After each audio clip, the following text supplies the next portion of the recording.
Nobody likes a bully. If you've experienced bullying of any kind, you know exactly how much damage that it can bring and how much hurt it can cause. But the worst kind of bullies, those are the kind of bullies we find inside the walls of the church. These are bullies that go by the titles of pastor, brother, sister, and friend. Because the church is supposed to be the safest place on the planet. The church is supposed to be a place where we experience the unconditional love of Jesus, community, and family with brothers and sisters in Christ. But what happens when instead we experience spiritual bullies? Well, the damage, I don't have to tell you, it can be really severe. It can cause irreparable harm. For our listeners who have experienced significant church hurt and spiritual abuse, you know what it's like to be on the other side of a spiritual bully. And in today's episode of the Church Disrupted podcast, we're going to take a quick break away from the series we've been in, The Church That Business Built, and we're going to take a week away to talk about what it looks like when the bullies are in the church and how we can protect people not only from other bullies, but how we can make sure that we don't accidentally become the bullies ourselves. Now, I want to promise you two things about this episode. One, this episode is going to make you uncomfortable. We're going to challenge a lot of preconceived notions. We're going to talk about some stories they're just not easy. They're not very clean. They're stories where we have to learn to listen and to do some hard work to love and look like Jesus in the middle of them. So I can promise it's going to challenge you or it's going to make you uncomfortable. And two, I can promise you it's going to challenge you and make you better. It's going to show us and challenge us about what it looks like to love like Jesus, to protect people, and it's going to help us learn how to make sure that the church is once again the safest place on the planet, and that the church is a safe place for people to come and pursue Jesus, to find out what they believe about Jesus, and to experience love, hope, and healing. None of us are above spiritual bullying if we're not careful. It can even happen on accident. So today we're going to talk about just that, when the bullies are in the church and how we can make the church safe again. So if you're ready to learn, you're ready to grow, you're ready to get better, and you're okay with getting a little uncomfortable, then let's jump into today's episode of the Church Disrupted podcast.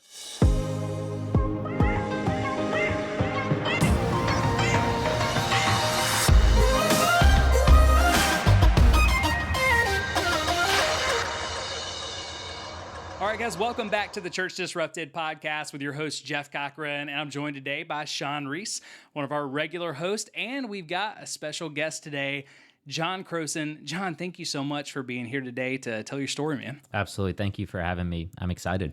So you listened to one of the podcasts just a little bit ago and said, hey, let's get lunch. I want to tell you part of my story. And I immediately said, hey, we've got to get this on the podcast. And what we're talking about today, we're going to talk about when the bullies are inside the church. The damage that can be done to a person and to families and all the people around them when you get bullied by spiritual leaders, when you get bullied by other Christians.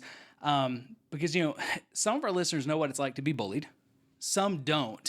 If you've ever experienced bullying in any way, it's not cool. It's deeply damaging. When it comes from your spiritual family, though, it has a whole different side of damage that often leads to people wondering, should I unalive myself, essentially? Yeah. Right? I'm trying to think through algorithmic ways to say that, right?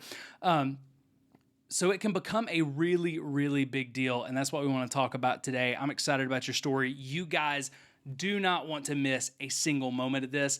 I think some of the most powerful things we're going to talk about, John, is actually at the end of your story. Absolutely. So stay with us. Even if you have this running in the background, stay with us because there's some very powerful things. I want to give you a warning, though, beyond our normal trigger warnings, which sometimes we give and sometimes we don't. But all of our content could be triggering to you at some point. But I want to give you a special warning today, okay?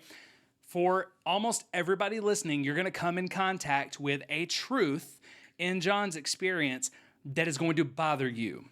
It is not going to fit into a neat and tidy theological box. It's not going to fit into a neat and tidy political box. You're going to likely have some anger because you don't understand it one way or another, and that is totally okay. Here's what I'm asking you to do, though. instead of getting angry, dismissing it, or getting frustrated because it kind of turned everything in the kitchen drawer upside down, get curious, ask questions, wrestle with this, pray about this, because as we do, I believe that God will teach us all something in it. We will not all come to the same place of agreement on how we view some of these things. I know around this table, the three of us don't agree about all of these things, but there is something for every single one of us to learn. So you'll know what I'm talking about when we get there. But fair warning, you will get uncomfortable, but this discomfort, I think, is a really, really good thing. So let's jump in when the bullies are actually inside the four walls of the church. So John, I'm just going to start with you, man. I'm going to let you just kind of tell your story because it's powerful. It's your story. So the listeners don't know who you are. I've known you for a while. Before we do jump into your story, I do want to say, John and I, we know each other from an overlap in ministry. We overlapped in ministry. You were in my student ministry as a leader for probably, 3-4 years? Yeah, it was probably 4 years. Yeah, 4 years or so. The majority of the stories we tell today do not come from our overlap in ministry. Correct. Okay, there are a few pieces that do, but the majority of what you're sharing actually comes from you growing up in ministry, experiences in different churches and adulthood. So I do think that's important to say because we still have people who listen to the episodes and assume everything is about the last church that I was at, which is unfortunately, like Sean, you're on a lot of the episodes, you know how much is not. But I do want to say that simply because people who know us together, I don't want them to assume that so much of your story that's not from this church was. That's right. That's how we met, and that's that. That's the most important part to this story, right? Absolutely. Because we haven't went to church together in years now, but we've kept up with one another. So yeah, man, I'll let you start where you think the listeners need to know. But yeah, just kind of share your story with us, and thank you so much in advance for your courage and your vulnerability to do this. Yeah, absolutely. I mean, like a lot of people in the South, specifically in the Southeast, it's Bible Belt. You grow up, your parents make you go to church. Most kids, church is great until they are probably middle school age. Then all of a sudden, things start to change in middle school, and all of a sudden, going to church is not always the best. And so I grew up in that sort of culture. And really, as middle school began, my family, we were going to a church that was probably 30 minutes away from where we lived, went to a different school than everyone else in that church. And it became really difficult for my family as a whole. And a lot of the things that we were hearing was just kind of, it wasn't right, and it wasn't encouraging, to say the least, which as Christians, we are called to encourage one another. So you're in middle school, which is already a hard time, right? I think all of us look back, and unless you're just, you had an incredible childhood, middle school is the worst. Okay, it's something none of us want to relive. As a child and as a parent as well. I mean, not that I'm a parent, but I'm just guessing. I am the parent of a middle schooler. Just had one finish. It's tough, right? It's a tough season of life anyway. But you're going to church. The church you're connected to, though, 30 minutes away, so it's outside of your community. And your experiences start turning where all of a sudden they don't look like Jesus, they don't feel like Jesus, and it's making you not want to go to church. Tell me about that. Yeah, absolutely. When I would go to school, I was pretty undersized for my age. I don't think I actually hit puberty till I was probably like 18 or 19. Like I get to college and I think my voice had just dropped or something like that. Now you've got the late night DJ radio voice. Yes. You got the gnarly mustache. You came into your own. Absolutely. It's all in God's timing, right? But yeah, so I was getting bullied at school a lot about my size. I was being mocked a lot because of my higher pitched voice. And then I come to church. It's hilarious now that you were getting mocked because of your higher pitched voice. That's right. Man, I want your voice. It sounds so good on the mic. I appreciate that. But I was getting bullied at school. I'd come to church, and I'm getting bullied at church, not just because of my underdeveloped size, but also because I go to a different school. And so it's even worse going to church than it is at school, or not. It's even worse at church than it is at school, because now I'm getting it from multiple reasons. And that was a theme that was across the board between my sister and I, and also my friends that I had gone to school with that had also went to that same church. It was the same thing that they were getting as well. So you're in middle school, which is hard enough anyway. You're struggling because you're small, your voice is high pitched, you're hitting puberty later than everybody else, which I'm thinking, right now, even some kids on some of my oldest son's sports teams, there's some guys in high school that haven't hit puberty yet, right? It's rare, but it happens. So you're getting bullied because of all that. And when you leave school and you're going to church on a Wednesday night or a Sunday night, that's supposed to be your refuge. Yeah. And it's actually worse when you get there. I think what you said was really powerful, because this came up a lot in our first conversation, was it wasn't just worse for you. It was worse for your sister. Mm-hmm. It was worse for your friends, anybody in that situation.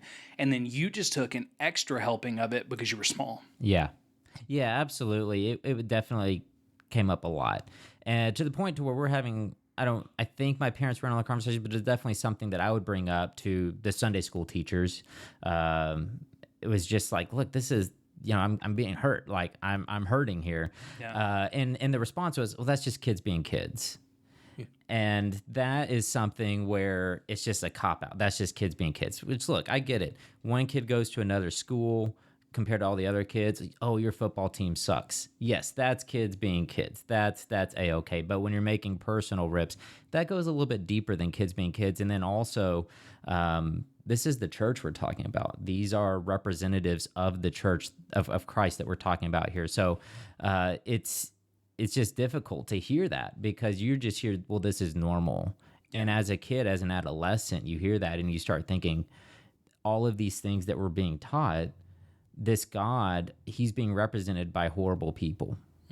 Yeah. So as I'm growing up and feeling like these people that represent God are horrible people. So then naturally you think that's the way God is. And it's not just the kids, but it's when you went to adults for help, it was getting dismissed, and you begin to wonder, is God dismissive? Is God okay with bullying? Yeah. Right? Yeah. And now, that's not the case, right? Absolutely. I know your belief system. You are a strong follower of Christ.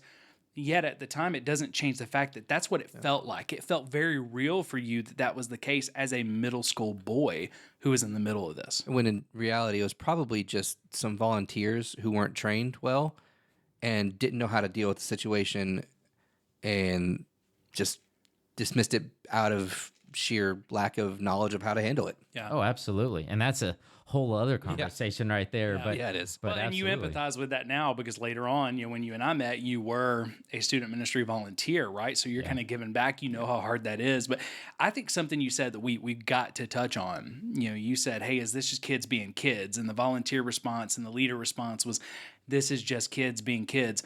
The problem is when we let kids be kids and the kids they're being are turds, okay? Then they grow up to be grown adult turds. And I can tell you there's a lot of those Christian turds who nobody ever corrected, right? And I'm not trying to be harsh, but there's a lot of them out there. I see it all the time on social media. You guys came in today, and I was like, as we're recording this, today's my birthday. And what I woke up to on my birthday was people telling me that I'm going to hell because I questioned discipleship in a large church. I'm going to hell because I'm a Protestant. I'm going to hell because I apparently don't care about foster kids. And that was in response to a video that had nothing to do about foster kids or anything else, right? I get stuff like that all the time. I've been threatened in the last couple of days for someone to come from Columbus, Ohio to teach me a physical lesson. I invited him to coffee and for a hug, and he shut up, right? But the issue is the meanest, most arrogant, angry people on the internet when it comes to stuff that we make are Christians. It's not the antagonistic atheist. It's other Christians, right? Which means there's a whole lot of people who were grown up and, hey, kids will just be kids. Nobody ever corrected them, right? And the number one thing that I have to say on social media these days, and if you go roll through my comments, you'll find it, but I'm dealing with Christians who self-proclaim as Christians. They're trashing me one side down the other, and other people who are commenting.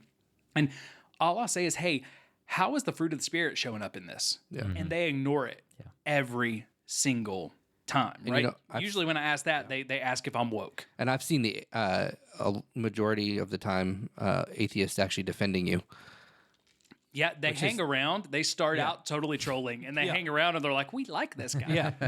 Well, that's the thing is, I look back on it, and it's like literally all that Sunday school teacher had to say, which, yes, they were a volunteer. They were probably just not really well trained. And not a good excuse, by the way. No, it just doesn't excuse it. But it's not. But looking back on it in a constructive manner, it's just like literally all they had to do is say, like, look, we understand that these kids are being hurtful to you by the words that they're saying. Those are not Christ-like words. We want you to know those are not Christ-like words. That's not Jesus. That's right. That's all you needed to hear. That's right. But when we say, and I think that's the big deal, especially if you're in student ministry or if you're a parent who's listening, if we just let kids be kids, and being kids means being a turd, if we don't correct it, if we don't say, hey, I told my kids since they were old enough to understand words, what we do, great commandment. We love God, we love people, and we treat people like Jesus died for them. That's what we do. Now we talk about the fruit of the Spirit, but the number one rule my kids have heard from Scripture, and I've went through it time and time again, and I use this in student ministry all the time. Worked with both of you guys in student ministry, so you've probably heard this. The number one thing I use is the golden rule. The golden rule came from Jesus, and it's so simply, you treat other people the way that you want to be treated, right? So we can't just let kids be kids during their faith formation. We have to let them be kids and then also say, this is who you're called to be. This is how we treat people. And even if it's totally separated from your faith, we don't treat people this way. We definitely don't treat people this way in the name of Jesus. And John, I actually think you heard this when we were in student ministry together. I didn't know your story, but I've told multiple kids, and I think you heard me say it to one of them, if you're going to treat people like trash, then stop telling them you come to this church or follow Jesus, because I don't want my Jesus, my God, and my faith associated with what you're doing right now. Hey, Church Disrupted community, if you've experienced religious trauma, church hurt, or spiritual abuse, and you want to heal and let go of your triggers and hurt, then we want to help. The Forgiveness Link and the East Tennessee Mentorship Association are two partners of the podcast that exist to help you leave your trauma behind and start living your best life. Church hurt and spiritual abuse don't have to hold you back anymore.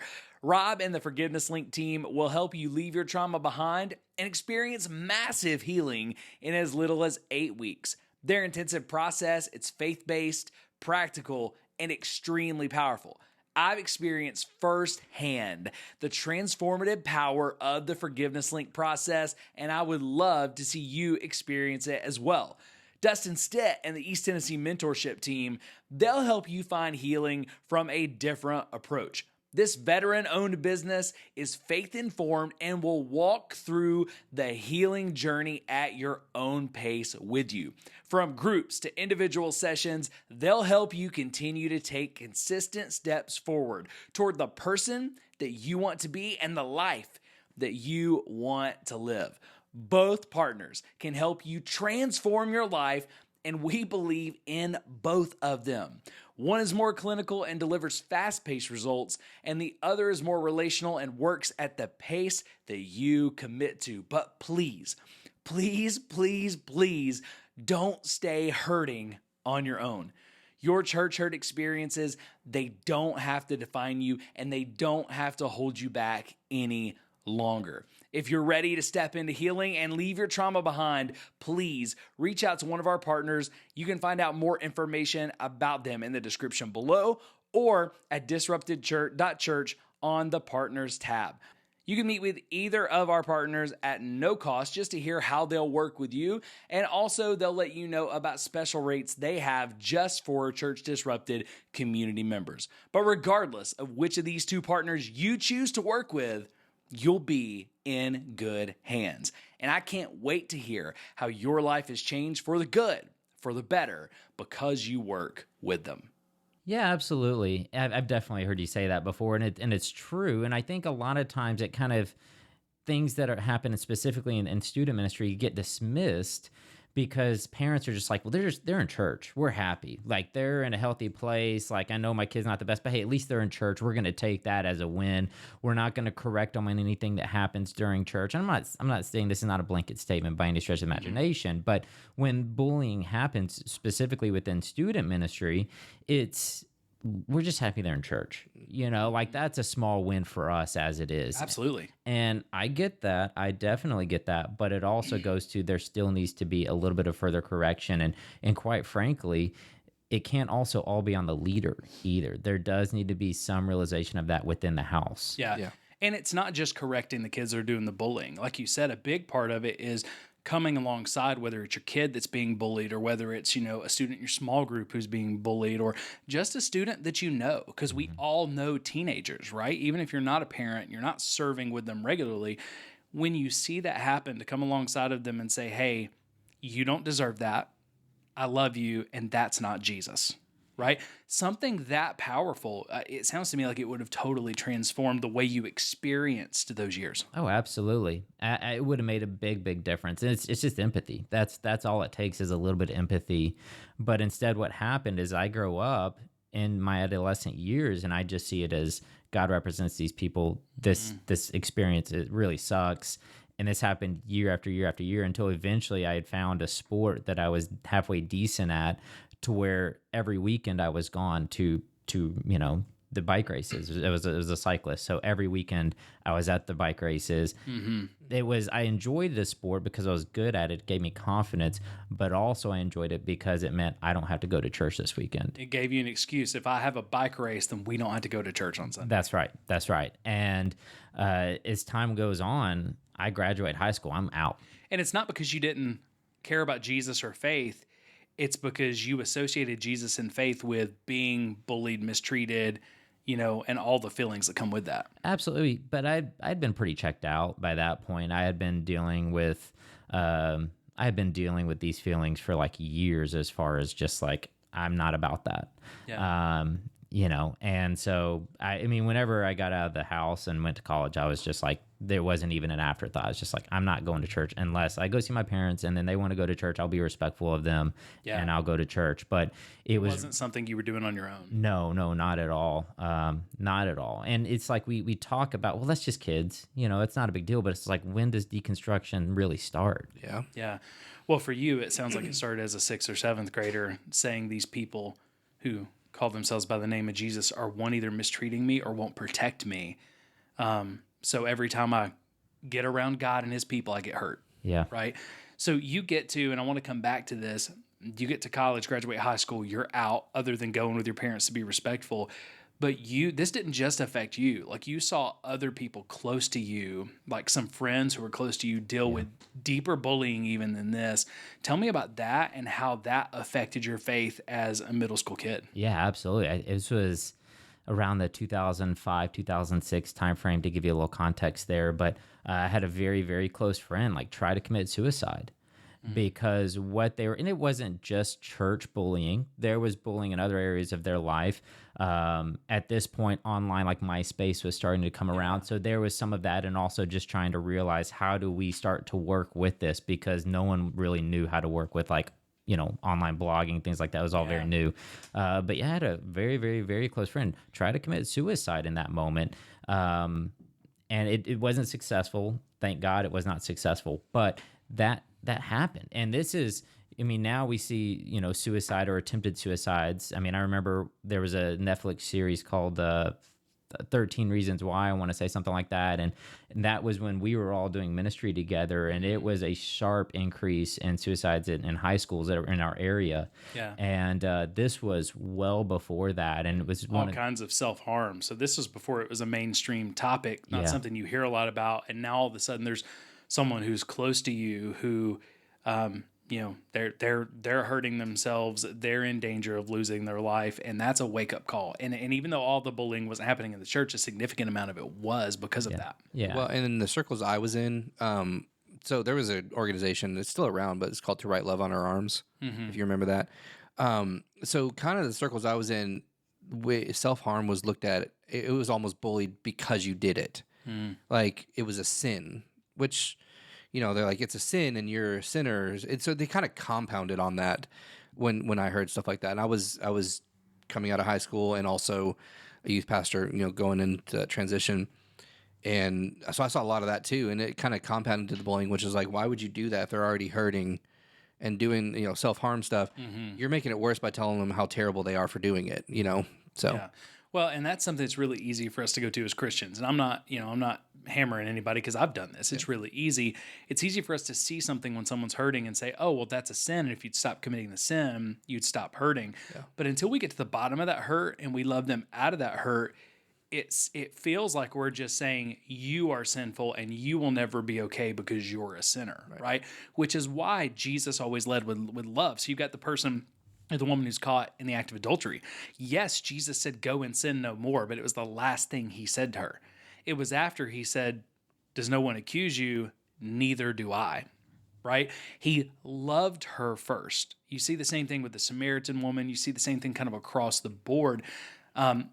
It's helpful as Christians when we don't rush to tell someone about their sin or point it out. A lot of times they already know, okay? I'm not saying that you don't say anything about sin, but instead of rushing to someone's sin to point it out, instead we rush to love, we rush to ask questions, because if we do that, then one, we can help someone out of that dangerous place, but two, we earn the right as we build a relationship with them to actually talk about their sin.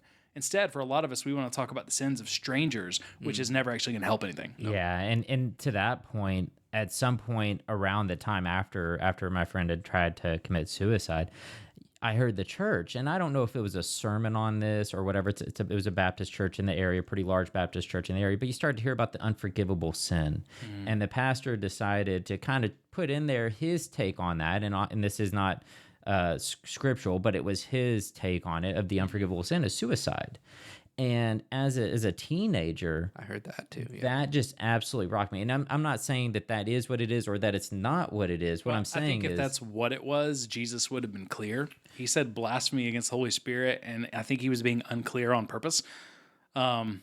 But I don't know. It just, as a teenager, it wrecks you. Scares you, though. Yeah, it definitely wrecks you, because then you're just like, oh my gosh, could my friend just been in hell for eternity? Well, and it's rough. There's so much with that too. There's so much nuance with it, because it's okay.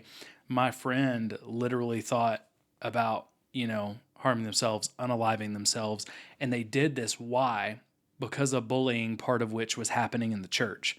So their response to being hurt so bad by the church was to do this. And now you're telling me no one protected them. Yeah. All this stuff happened to the point to where they thought that was the only way out. And now you're telling me if they had succeeded, that they would be in hell. They'd be separated from God forever because they were mistreated. No one protected them, and they didn't see a way out.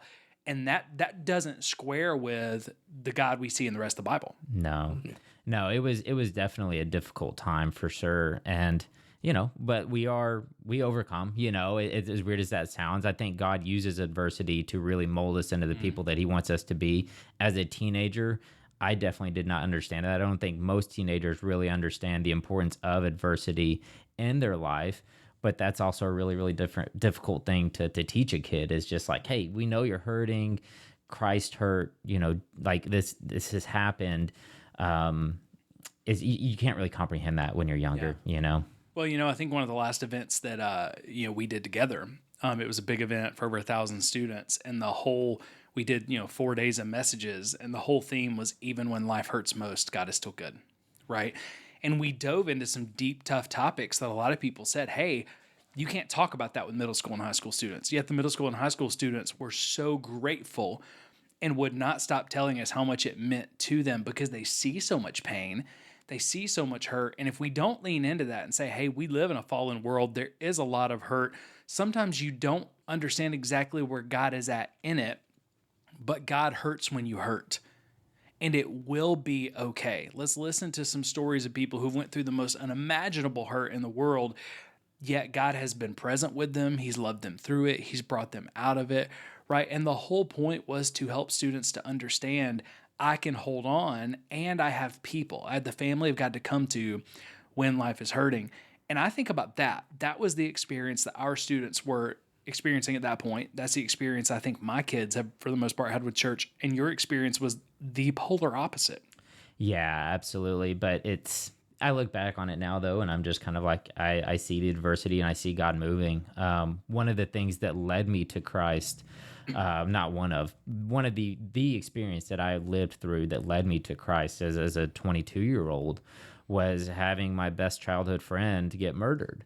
And at this point, I was definitely far from Christ. Now I go back and forth. I'm like, was I agnostic at that time? Was I an atheist in that time? I don't really know. Well, the labels didn't really matter. I could care less at that time. But I had my best friend get murdered, and it all happened, and his mom had no idea how it happened. And so I get home because my mom had called me. It's like, hey, just so you know, Tony passed away, and he lived across the street at the time from where, we grew up across the street from each other. And so I go back to my mom's house. I'm in shock. And she tells me, she's like, hey, his mom doesn't know how he died. So I go give his mom a hug. She tells me that And so I immediately go and find the friends that he was with when he passed. They were mourning. I told him, I was like, hey, look, his mom, after hours of mourning, I told him, like, his mom doesn't know what happened, so I'm going to go and tell her. Does anyone else want to come? And there were 3 or 4 of us that went and told a single mom how her only child had been killed. And, you know, that moment, I mean, I still have PTSD about that moment. And so I look at that, and it was that next 6-month phase of my life was just one numbing agent after a numbing agent after another numbing agent. And it was just on and on and on, trying to deal with that. You didn't have a relationship with God. You didn't have a faith to fall back on. You didn't have not only a faith community, you didn't really have a community. And now you're dealing with, not only did I lose my childhood best friend early on, 22 is not normally when you want to face death like that. It's a bad situation. It's not just like he died in his sleep, right? Yeah. And you had to be the one, because no one else wanted to. You had to be the one to tell his mom and to watch how it hurt her. So all that comes together, and you're just by yourself. So it really is how can I get through this? How can I just get through another day? How can I get through another week? And you're very far removed from it now. Yeah. You've gotten a lot of healing, yet I could still see the pain all over your face because it brings you back to that moment. Oh, absolutely. It was just a feeling of, it was an emptiness. It was really just an entire season of emptiness. I had decided to go to Guatemala to like pursue bike racing, to see a good friend I'd gone to college with. And that whole trip was just, once again, more numbing, and moved back here. My parents just straight up were just like, look, you're not living at the house. If you are going to be living with this lifestyle, you are not living at the house. And so that was that. And so I'm out. I think I had $25 to my name. I had a car that was worth $1,000. I had $25 to my name, and I'm trying to. This guy I worked with was just like, yeah, I got a spot open, so I'm starting to have to sell bikes to make ends meet.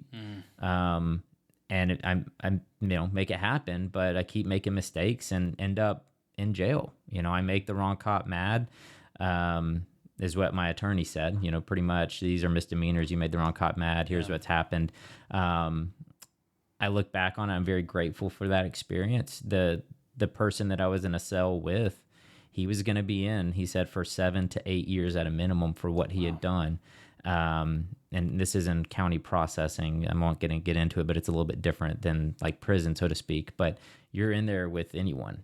And he was just like, I'm clearly no one that should tell you what you should believe in. But he was like, I know that I've messed up a lot, but I do consider myself a Christ follower. And he was like, I'm not telling you need to believe in God or Jesus, but if you don't believe in something bigger than yourself, you're going to end up where I'm at, except it's going to be worse because you're so much younger than me.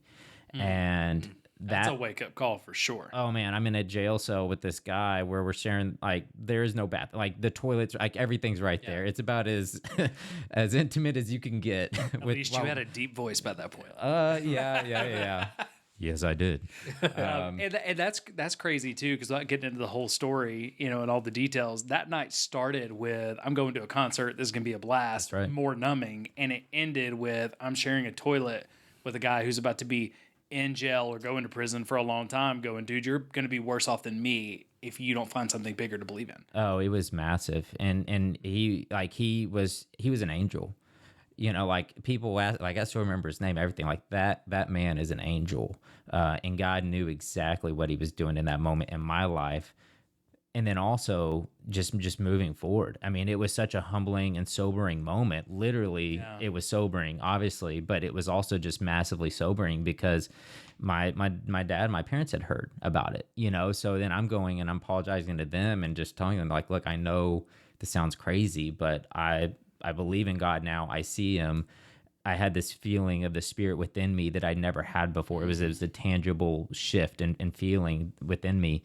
And my parents were very skeptical at first, because they had known what had happened. They had known the hurt that I'd had, and they had known my journey as a kid and everything like that, and my experience in church as a kid. So they were very skeptical at first. They had, kept going to church in the years that I wasn't. But over time, they began to realize this, and they were like, okay, this is legitimate. And they realized it was real because it was changing your actions. It was changing the way you saw life. Absolutely. So let's just stop there. A couple of things I think are super important. One, before the theology police come out and tell us that the guy in jail wasn't an angel. Okay. The word for angel in the scripture actually means messenger. So go home. All right. That wasn't you weren't making a theological declaration. Correct. He was the messenger that you needed from God. Yep. Okay.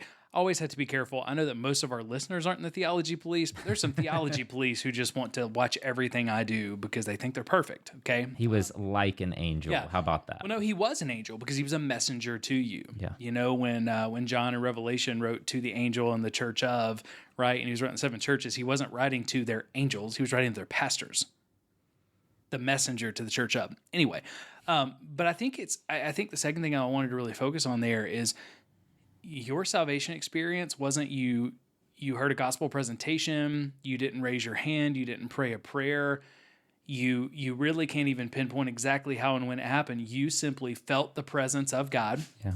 You recognized that's what this is in such a tangible way in this conversation with this person that you went back to a belief in, okay, I'm now following the God. I must have understood God wrong. God is not my experiences as a child. And it wasn't just a moment. It was something that has changed the course of the rest of your life, and it changed it pretty much instantly. Oh, absolutely. It was definitely realizing, okay, my childhood, those people were representing God. They were horrible people. But it kind of made me realize, hey, John, you're actually one of those people. You know, and that was the big moment for me is I was just like, holy cow, like I am a horrible person. And yet I realized God, this did happen, you know, like Jesus did die on the cross for me. And, you know, we can get into theologies, things like that, or the atheist police can come now and attack us at this point, but it's like, absolutely. They don't attack as hard as the theology police. The theology police are way worse than the atheistic police. Yeah. But it was just like, yeah, I'm actually one of those horrible people. And that moment instantly was just like massive healing. It was just the realization of just like, I'm as bad as the worst. I've become what I ran away from, and God still loves me. Yeah. Wow. Yeah. And does that mean that, oh, now I get to go treat people like trash, like those kids treated me like trash when I was younger? Absolutely not. I was, like I said, I had been very sobered. I was in a pretty low point. So it was just like, I was grateful for absolutely everything that I got. I was immensely grateful because I understood how much I did not deserve, or really how much I deserved it, which was nothing. So that was a very, very big deal. Yeah. Well, and there's something powerful about a Christ follower who comes to a humble moment where it's like, hey, I'm not who I thought I was. I don't have it all together. And we don't rush to judgment so quickly anymore. Yeah. We don't rush to correct people so much anymore. What we do is we rush to sit with people. We rush to understand people. Because you're going to be so much slower to judge someone else, not because you don't see certain things in Scripture that are wrong, but because you know you needed someone in that moment in jail. You needed someone to sit with you and see you, not someone to judge you. Now, he did bring judgment and say, hey, if you don't change, here's what's going to happen. Absolutely. But it was totally out of love. It was I'm a stranger, the least person you would ever expect to do this, and I'm telling you, dude, you're better than this. Mm-hmm. I'm telling you, here's what you can do. There's such a difference in that. So I think, you know, going back to James, and we talked about it before on the podcast, but James, the half-brother of Jesus, says, you know, be quick to listen, slow to speak, and slow to become angry. You know, we've all heard the phrase before, you have 2 ears, you have 1 mouth for a reason. Christians, we've got to be quicker to listen, much slower to speak, and anger should be very slow to come in our lives. Unfortunately, that's not what I see in the circles and the arenas where I'm at. I see Christians rushing to judgments, rushing to anger, and using the Bible to back that rush to judgment and anger, often putting words in people's mouths. So if there's one thing that we can do to represent Jesus better, potentially to people who, you know, aren't sure what they believe, aren't sure where they're at, maybe they're in really dangerous places in their life, is to simply listen to them first and sit with them and see them before we judge anything. Oh, absolutely. It's a conversation. I think especially now we are just such in this tech mindset of just like comments, you know, we get enraged and we get inside, we get everything off of posts that we see online. And it's just like, that can help things, but ultimately all in all, typically, No, you kind of have to have a relationship with people. You have to have a conversation with people. It's very rarely either or. Most of the time it's both and. Yeah. And you kind of have to have a relationship with someone to really truly start to make a change to help make a change, I should say. God makes the change, obviously, but like to help make that change, right? And the thing that we don't realize, I mean, because Christians are very quick to comment on faith stuff, political stuff, culture stuff. One of the things we have to realize, though, is it's super stupid. Like, I don't know of another way to say it. I'm not trying to be mean. It's just stupid. Because every time you stop and rewatch something that pissed you off, you're telling the algorithm two things. One, I want to see more of this. And two, you should show it to more people. Doesn't matter what platform you're on. Yeah. Okay? When you comment to tell them why they're wrong, you're telling the algorithm, I definitely want to see a lot more of this content I disagree with. Yeah. And it's amazing. You should show it to more people. A lot of times they want to see more so they can comment more and they can have more. And it's kind of a misery cycle. Yeah. But, would it be bad to kind of amend the verse in James a little bit? Be quick to hear and sometimes don't speak at all. Yeah. Well, I mean, I think that's fair. And I think that's theologically fair. Yeah. Right? We should really weigh before we speak. Yeah. Because sometimes you don't need to speak. Yeah. Wait a season to speak. Yeah. Or, and I've said this before, but we can't say this enough. If you really want to correct someone, wait to correct someone you have a relationship with and you have their phone number, or you'll see them face to face instead of online internet strangers. I get to the point with people, like I'll go back and forth with them for a while, mainly because people put crazy crap on social media that I don't want my followers to think, oh, Jeff didn't have an answer for that, and that's actually what God's about or Christianity's about, because it's terrible, right? Yeah. And it's bad theology. But after I get past that, I get tired of it really quick. I don't block people super fast. I will if they're being, degrading to people in our community. But if they're just degrading to me, I rarely block them. But what I'll get to very, very quickly is thank you so much for supporting this content. Thank you so much for supporting this point of view, until they just eventually tailor off. So again, if you see something that bothers you, even from if you throw out the faith perspective and you throw out James, all it's actually doing is supporting the people you disagree with by throwing fuel on that fire. Yeah, it's tough. I mean, if I'm someone and I get angry about something and I'm keyboard warrior in the comments section and their reply is, thanks, we love you too, or something like that, immediately I'm just like, unfollow. I'm not about this life. See, I pause it so it doesn't keep playing. Uh-huh. And then I hit the little settings dots, depending on which platform I'm in, and say, I don't want to see this anymore. Mm-hmm. Show me less like this. Yeah. Because if I disagree with it and it's going to make me angry, I don't want to walk around angry all the time. I like to see things I don't agree with, because I like to have both perspectives. That's just me. Like, I want to see, but I may not agree with it I do at too, all. Just not the ones that are making me super angry. Yeah, I agree. I get that too. I don't want to be angry either. There are some things though that make me super angry, and I still follow them just because. Yeah. But you don't comment. No. You'll send you'll send me a screenshot and be like, this is stupid. Why did they do this? I comment to people that I know, be like, this is dumb. Yeah. And this is actually funny. I've got a lot of people now who they're starting to realize, oh man, I shouldn't comment on all these things. So I see something crazy. I see something totally unloving or destructive or it's spiritually abusive. And instead of me commenting on it and trying to fix it, I'll just send it to Jeff and Church Disrupted. They'll do a reaction where they just did a quick download. They're not adding anything to it, and then they're not adding to this person, but they're at least giving another viewpoint on it. So if you see any spiritually abusive, destructive, or just backcrap crazy Christian stuff, send it to us. And sometimes we'll look at it, sometimes we won't. But I get that stuff from you all the time where it's hey, man, you should do something with this. Do something with this. Yeah. There's a backlog, just so everybody is clear. There's a huge backlog. There's a massive backlog. There's at least one platform I haven't checked messages from you in 2 weeks. It's not because I don't love you. I can't work through all of it. Yeah, no, it's a lot. Yeah. Oh boy. Yeah. Oh boy.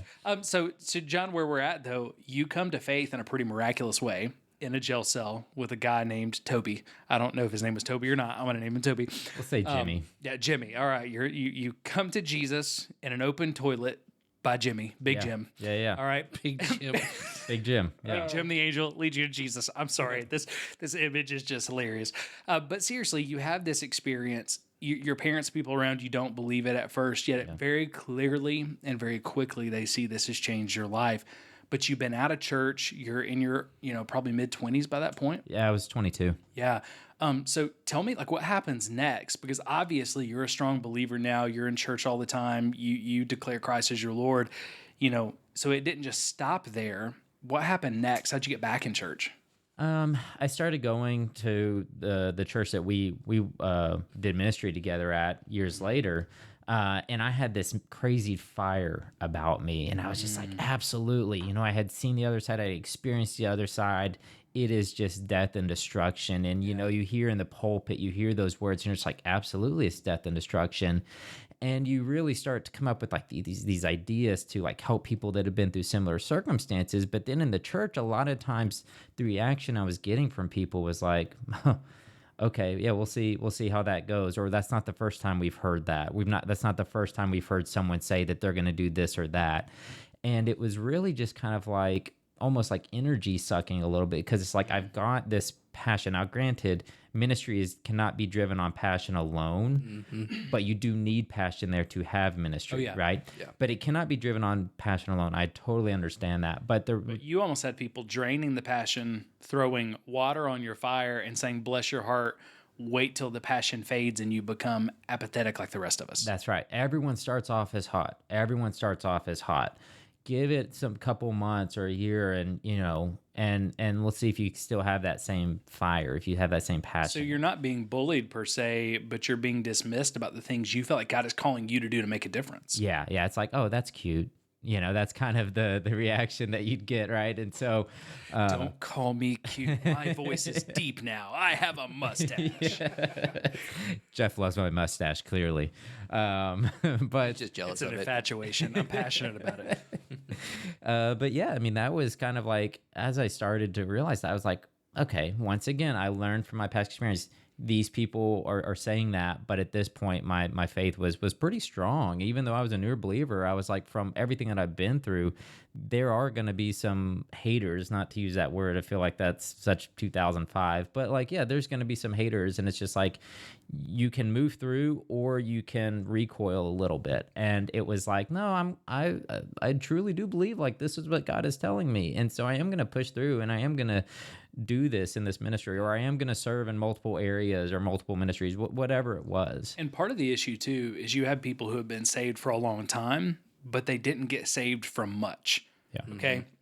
And then you have people who haven't been saved for long. They're immature young Christians in time invested in and experience, yet they've been saved from so much that it compels them. So like, I was around a lot of people when I got saved who have been saved for years, and they've been saved as like 6 and 7 year olds. So they weren't really saved from a heavy life of sin. They knew they were sinners, but they weren't in a bad place. I got saved from an ankle monitor, having to pee in a cup 3 times a week with another grown human being in the stall with me, right? So when I got saved from a lot. So when I got saved from a lot, I was passionate quickly. And as a 1 and 2 year old Christian, I was doing things that 10 and 20 year old Christians hadn't done, right? I think it's the same thing for you. When you get saved with Big Jim by the public open toilet in jail, you just got saved from a lot. You got saved from rock bottom. So when you get saved from much, you want to do much. Yeah. You have a passion that grows. And people who, and I love people who haven't had that kind of story. They didn't have to go through that. But if they haven't had to go through that, they see salvation and their faith walk differently than the person who's been saved for a lot. So if you got someone who's been through like a heavy situation, walk with them, mentor them, disciple them, help them to mature. Don't temper their passion, though, because that passion's there for a reason. Yeah. Missed one. Learn from them. Yeah. And I think that is a big thing. People who do get saved a little bit early on, they are better about learning, quite frankly. It took a lot for me to learn, right?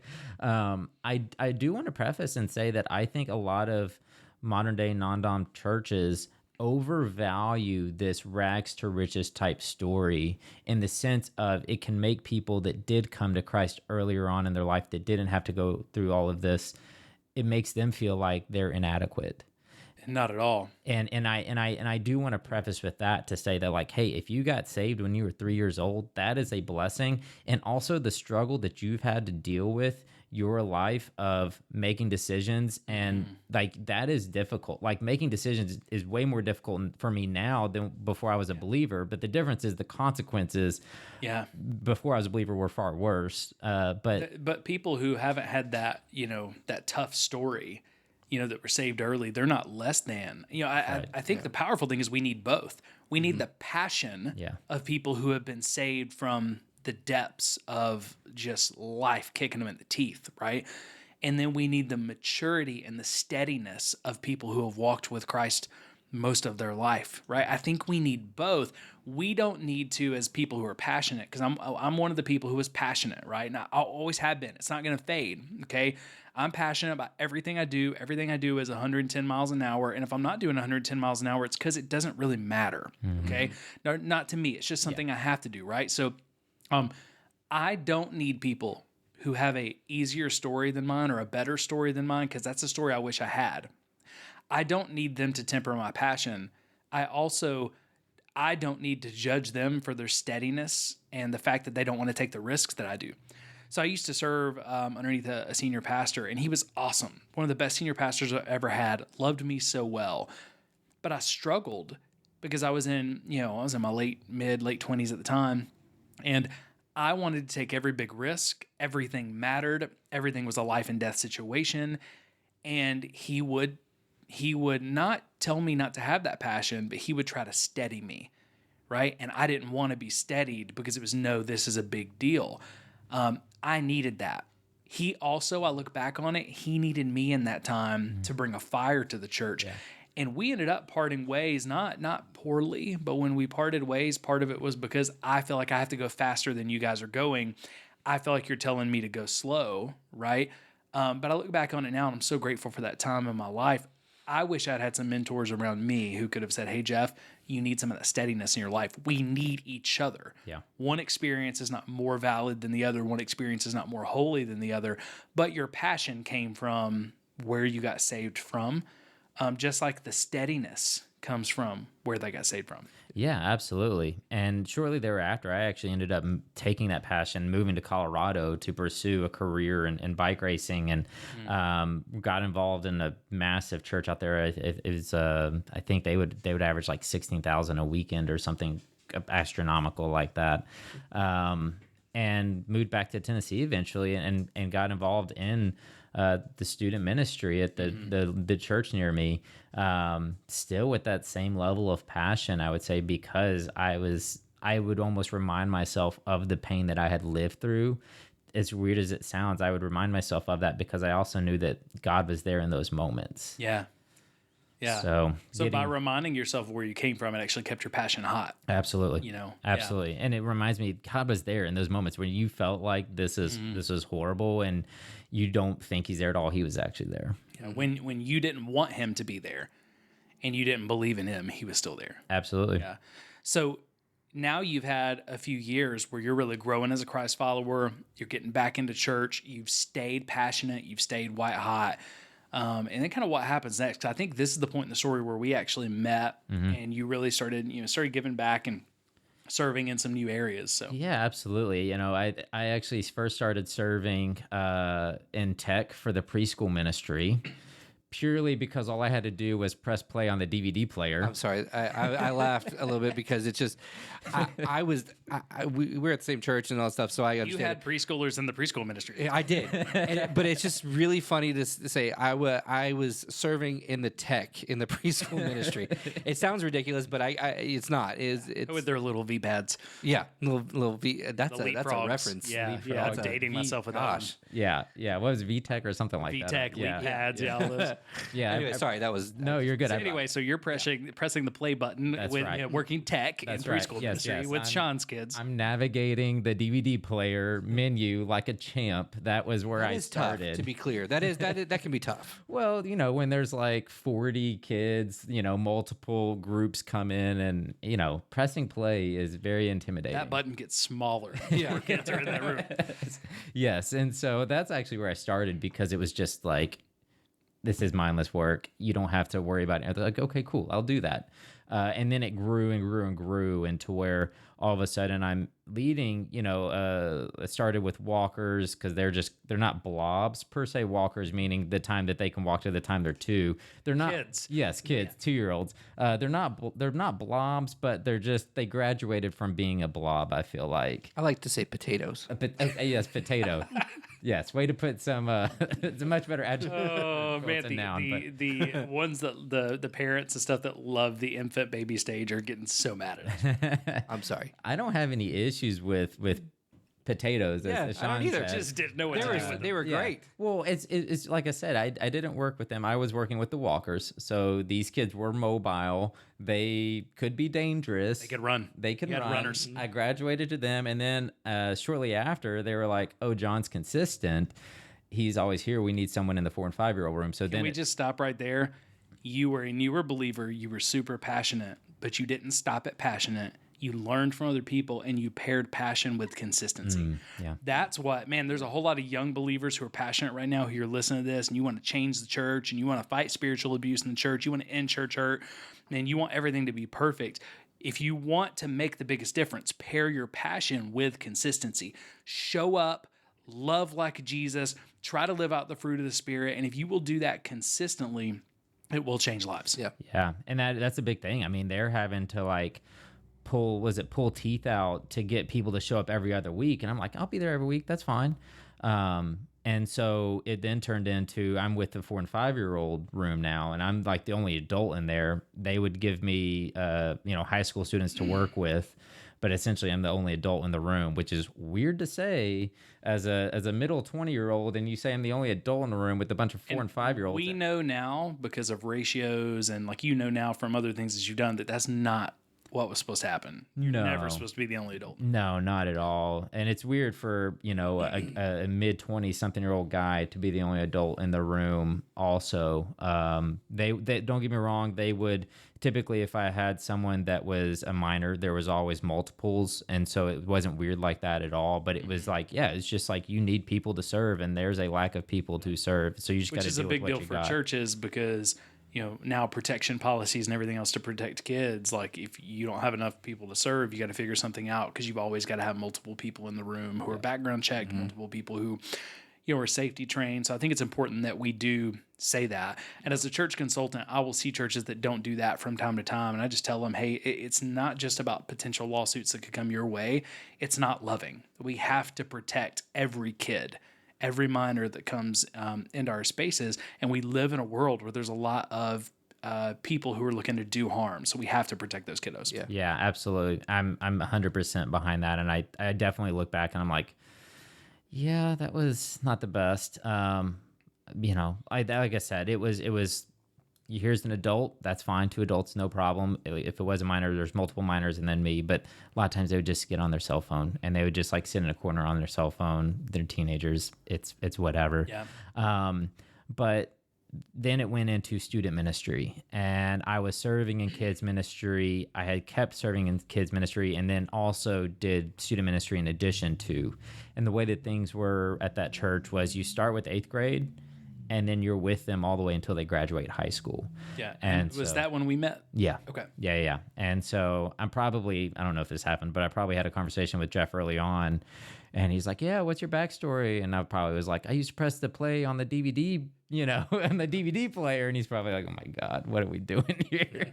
No, dude, when I first met you, I was so new to this huge, large church that, man, my head was spinning. I was just like, how do I, take care of like 500 to 600 students a week? Like, how does this work? Because I had come from something totally different. So I was just glad you were there. Oh yeah, for sure. And it was new to me as well. I had been to this massive church in Colorado, but then had been at that church for probably less than a year or so, or maybe right at a year. I don't know. But yeah, got involved with students, and that was definitely a change. These kids would talk back.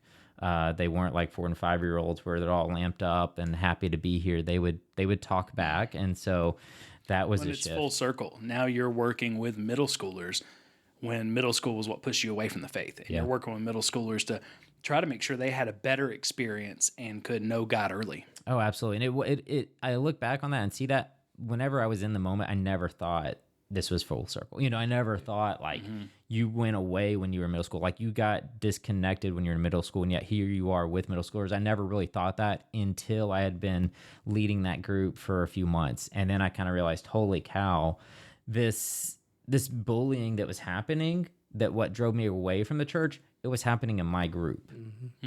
So then it was this massive realization of just So now you're seeing it from the other side. You are the volunteer that can protect the ones getting bullied. absolutely. You're the volunteer that can speak in the lives of the ones that are bullying, that aren't bad kids. They just haven't had anybody correct them. That's right. That's right. And so it really was like a full 360 of just like, okay, I see now. And it was very humbling in that moment, but it was also like, okay, I understand where those Sunday school teachers were coming from. But now it's like I can't just say that's just how things are. I kind of have to nip this in the bud, so to speak. You couldn't ignore it, even though it was super uncomfortable, because you had been through that. Yeah, and so I've there had a lot of conversations with some of these guys about that specifically, and it wasn't making fun of like calling people names. It was mocking. It was being discouraging on other people, which is Christ Mocking followers. who you are as a person. Yes, yeah, mocking someone because of their high pitched voice, or making like things like that. That was the difficult thing, and it required a lot of difficult conversations. And I'd kind of within that group, I kind of got this reputation of just like someone who does not deal with that BS. Yeah, and we didn't have a ton of conversations about it, but I remember some early ones where it was like, hey, is it okay that I kind of, I was a little hard on this kid, and it's like, no, when it comes to protecting people, we're always gonna do that, So I supported you, and it became one of those things. You had some kids that left. We didn't want them to leave the ministry, but they were leaving because they couldn't get by with everything. Yeah, and we would rather them leave and go to a place down the road that's easier for them to get by with something than for a kid to leave who's being bullied and leave the faith. Oh, absolutely. And I was like, I'm not standing for that. I was like, try a different group. If there's another group available, try that different group. A lot of times they didn't, though, just because they just wanted to keep acting the way that they were acting. Eventually, a lot of them did leave, find another student organizations, which that was one thing. After I had one student leave, I was like, okay, I got to make sure that they're getting filled somewhere else. So it was like, they're not leaving to nothing. Yeah. So it was like, okay, if you are leaving, I'm okay with that, but where are you going? Because your cup needs to be getting filled. Yeah. Well, I also had some of those students come to me, as a student pastor, and say, hey, my group leader is doing this, and I want to switch groups, or I want to leave because of this. And I'm like, okay, well, was what he said wrong? Was what you were doing look like Jesus? Okay, I'm not going to bail you out. Yeah. If the answer is no, he wasn't doing anything wrong, and what I was doing didn't look like Jesus. So I'm just letting people know we weren't just pushing kids away. Yeah. There were some kids that had to make some choices, and we were being very protective of people whose faith may be hanging in the balance. Absolutely. And I firmly believe that it's just like when God is ready to speak with them, he will speak with them. Yeah. It's at this point, they are not ready to hear that. And you did a great job, though, of making sure, again, they were connected somewhere. If you're going to leave here, that's okay. But are you connected somewhere where you're still, learning about Christ, where you still have community? Yeah. It's like, if that is that young life, that's fine. You go for it. Go for it. That's okay. Still have that community around you. So at some points, the group would fluctuate. It would go up and down. Sometimes it was 10 students. Sometimes our group would merge with another because a leader wouldn't show up. And then it was like 25 students. And then it was like towards the end when they were seniors, it was like 5, 6, something like that, because they're seniors, most of them. It's like, I got a car, I can tell my parents I'm going to church and go somewhere else. Like, it's, yeah. So that was. You stayed with those guys 8th grade all the way through graduation. Oh, absolutely. Yeah, and you stayed with those guys past the point where I was the student pastor. So That's I wasn't right. with you, the whole time. But let's talk about, like, there were some experiences, and again, we're going to get to kind of the uncomfortable parts. There were some experiences where you saw as a protector, as a shepherd, because that's what a shepherd is. They're protecting the sheep. They're caring for the sheep. Sometimes, we talk about the shepherd, Jesus leaving the 99 for the one. He didn't leave the 99 by themselves. He left the 99 cared for, right? So that's kind of where you were. You're caring for this whole group. You're also looking out for people who may be bullied. And you had some experiences along the years, without sharing anybody's personal information. You had some experiences along the years that really hit home for you as someone who had been bullied and made you rethink a lot of black and white theological, political type things. And then beyond that, the only way I know how to put it, you saw some Christians really show their rears. Yeah, absolutely. It was something I was felt like I was not prepared for at all. But starting with this group in 8th grade, there was, a couple of students that were just kind of like, okay, something's going on there. I was able to identify that. But as time went on, one of the students began to transition from a male to a female. And which we live in pretty deep South. That is not going to fly. no, not in a church context. Everybody's especially. going to tell you their opinion, even outside of a church context, let alone a conservative Christian church context. Yeah. And I knew this student before they began their transition and after they began their transition. And whenever this started, I mean, the student had come to me, had told me how they're like, there was transparency there. It's the student trusted me. And I will definitely say that this student trusted me, and I did not want to cut off that trust. I did not want to do something that would hurt that trust. It was definitely like, I love this student as a brother or sister in Christ. That was really my intentions there. It was not to prove a point. It was not to tell them they're wrong. What they should do. Yeah. It was like, I am just trying to show Christ's love to this person. And it surprised you. You weren't preparing to deal with that as a small group leader in the Deep South, But there were, so, I kind of let you decide how you want to talk about it, but there's just a lot of nuances in this story. So we have people who are listening right now who are like, John, you can't be loving and let them transition. You can't be loving without telling them they're wrong. And I think that's one of the lessons that you learned from this. And one of the things that absolutely broke my heart when you first told me about this is because that's the problem. Now, before you think Jeff's going off the deep end, Jeff doesn't have conservative values, aside from all of that, there were things going on where if Christ followers had had ears to hear, if they'd been quick to listen, slow to speak, slow to become angry, they would have realized this was a much more nuanced, hard to deal with, painful situation.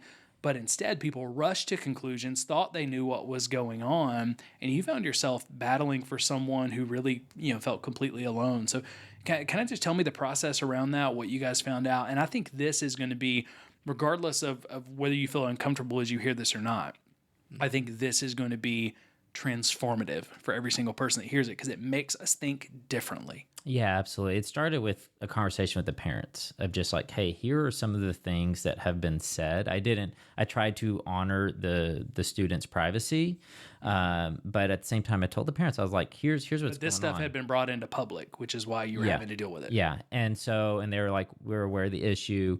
Here is, the life of this student. Here are some of the things that have happened clinically speaking, and really put that on the radar.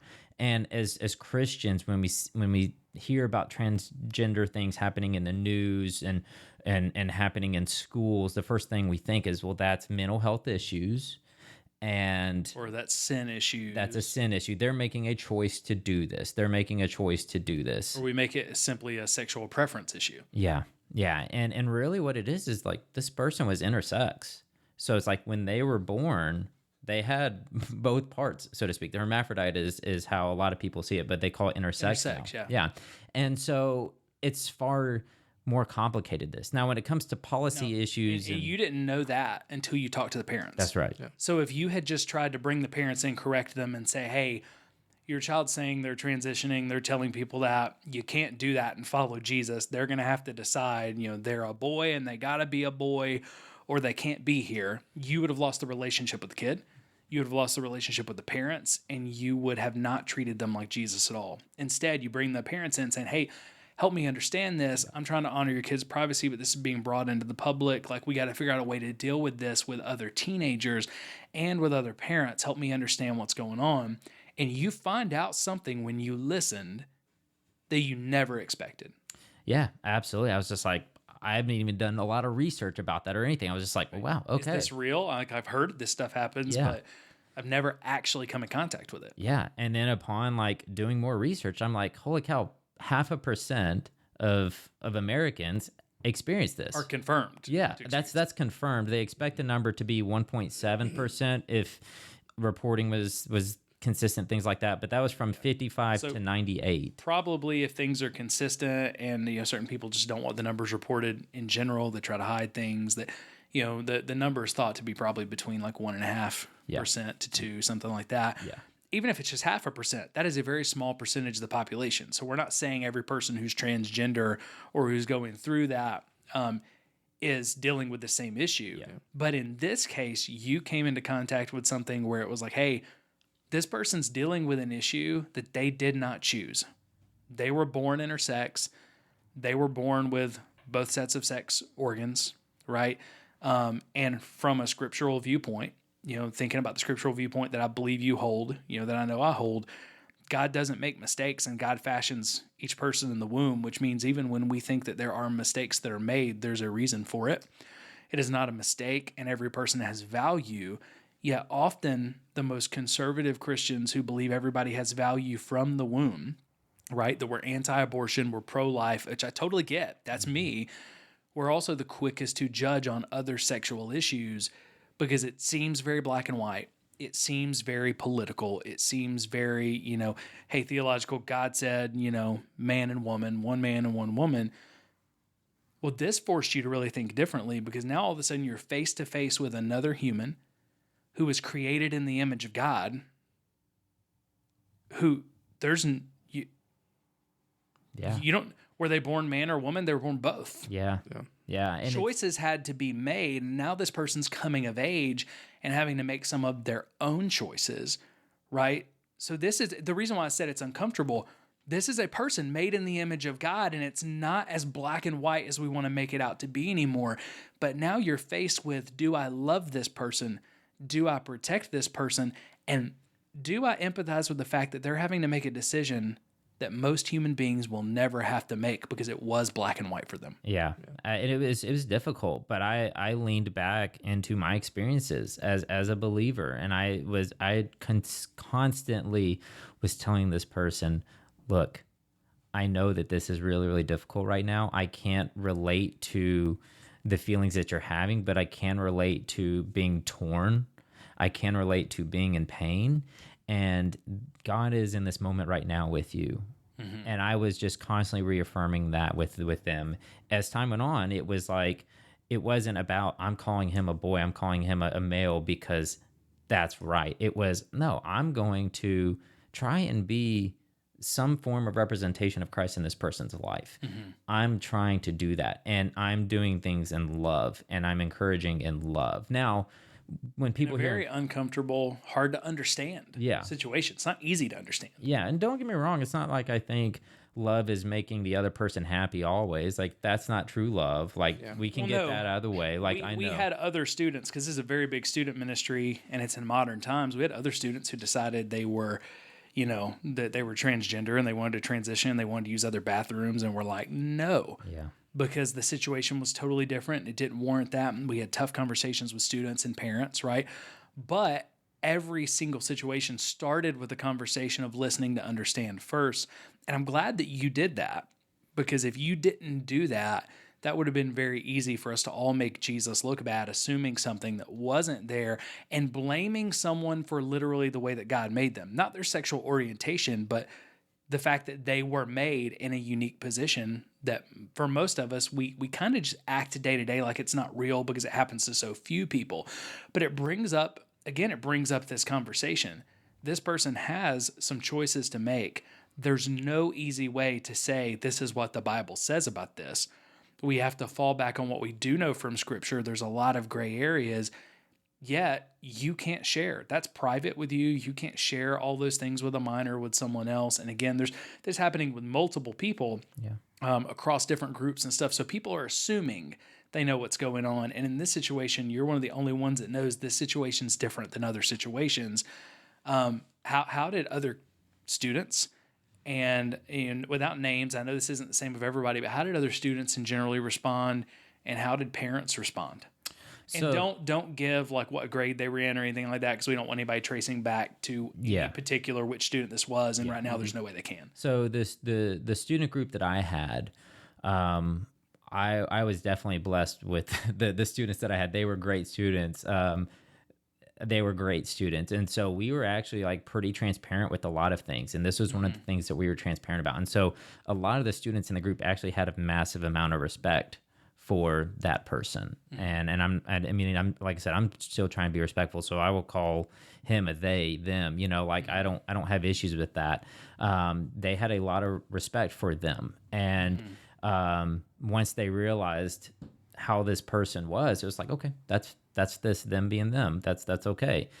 So there is actually It's not just a choice they made. It's something they've been dealing with since birth. that aspect wasn't, Did they know that? Yeah, it wasn't that so much. It was that I did respect of just like, hey, that doesn't matter. This is how this person is. We're going to. That was kind of how I portrayed it to the group. And that's a hard part because you're still taking, general theological stances, right? Yet saying we're not going to kick this person out of the church because their life is not aligning with what we want. And yet, if people knew more to the story, there would be even less judgment. Yeah. Right. So it's that fine line of we're not just accepting whatever a person wants to do willy nilly, regardless of what scripture says, but also saying, hey, how do we love someone in a way that keeps them close to Jesus through the process? And that was difficult because no matter what you did, and I just put yourself, regardless of whether you think it's the right situation or not. And I'm not even sure if I was your student pastor at that point because I didn't know this happened until after. Like you told me this a few months ago, right? Yeah. So, but regardless of whether you would make the same decision that John made or not, can you imagine being in those shoes of how do I love someone well? I know things that other people don't. We have to thread the needle of love and grace yet truth.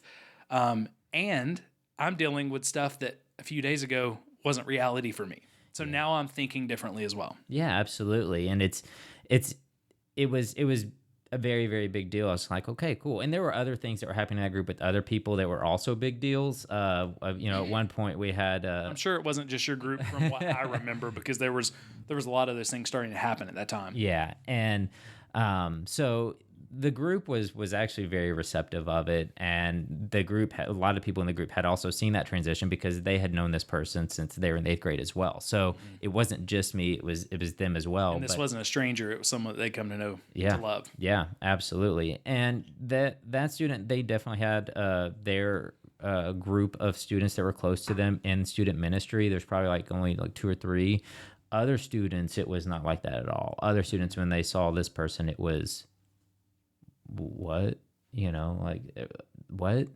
And then the worst part was having other group leaders come up to me and tell me, you need to be calling them a boy. People who didn't know anything about the situation or your group. And these group leaders didn't even know who I was. They just knew that I was the leader of that kid's group. So I needed to be the one that they talked to, which, hey, talk to me. Don't talk to that person. Talk to me. Because their assumption, and I get it, it's a fair assumption. Yeah. Okay, this is why we don't assume, right? Their assumption was this student's asking us to call them by different pronouns. They're starting to now dress, act, and behave like a female. And it must just be that they're sinful because they made a decision. And I've heard this so many times. They just want attention, right? Yeah. So instead of ever talking to you, talking to those parents, talking to that kid, having a conversation at all, they make assumptions that are fundamentally false because that particular person, was as much, that particular person was born as much a woman as a man. Yeah. Yeah. It is just.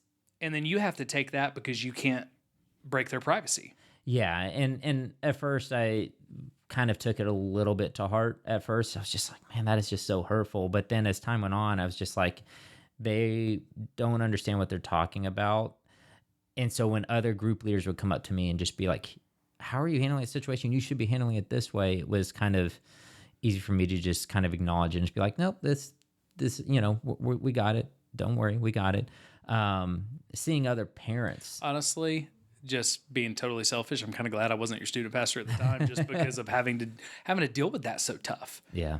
But I hate that you were having to deal with it. And I don't know if you had, I don't know if other people gave you resources and support, but dude, I just want to recognize how tough that is to love like Jesus in a situation where no one knows exactly what you know and you're just dealing with stuff that, again, man, like it's mind blowing for most of us because we know that this is possible, but we don't ever actually encounter it, so it doesn't feel possible. Well, and you said it earlier. I think both of you said it. It's we've got to be, as Christians, we've got to be careful about going up to people, telling them who they should be, what they should do, how they should react to things when we don't know them, because we don't know what they're going through. Like I tell my kids all the time, like stuff happens, like minor bullying things at school, like a kid who like picks on them or yells at them. I'm like, okay, that's not okay, but you don't know what's going on at home. Mm-hmm. You don't know what they're going in the car on the ride home, what their parents are saying to them. Yeah. You don't know. So you got to lead with love. Yeah, it's okay to not be okay with that. Don't let that continue. Have a conversation with them, or sometimes you might just have to walk away from it. Yeah. But you don't know. And I mean, that's a different instance, but like they didn't know about this kid. They don't know. And so as adults, most of them never leaders, will. And they won't. Yeah. Like I have no idea who you're talking about. I was there at the time, but I don't know. And that's okay. I don't need to know. Yeah. But the point is that, and if it would have been traced back to one person, we wouldn't be talking about it, because that was a conversation you and I had about what else was going on at the time. Yeah. You know? And building those relationships, like, and for something as deep as that, it had to be because he had relationships, or they had relationships with a lot of people in their group, but the people in the group didn't know it. Yeah. So it has to be like, sometimes you have to get real deep in the relationship before you can really understand. Well, and if there's been abuse, and a lot of times mental health type situations, which play a role into a lot of the more normal things we're thinking about when we make judgments about people. When people go through like stuff that's not popular to talk about, stuff that's uncomfortable to talk about, they're not going to just share that with anybody. Right? You know, so if you think about someone who's been through sexual abuse, and we know that mental health and sexual abuse leads to a lot of the sexual identity issues that people are struggling with, regardless of where you end up landing on that plays a role in a lot of it. Someone who's been sexually abused in a heavy way is not going to tell a stranger. They're not going to tell everybody.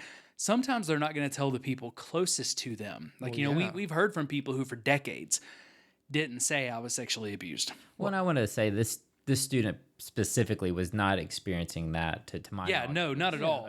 Okay. But where I'm getting is situation. Yeah. So, but if you have an uncomfortable situation like that, you're not going to broadcast it. So unless I'm very close to you, I won't know. And even if I'm very close to you, I may not know.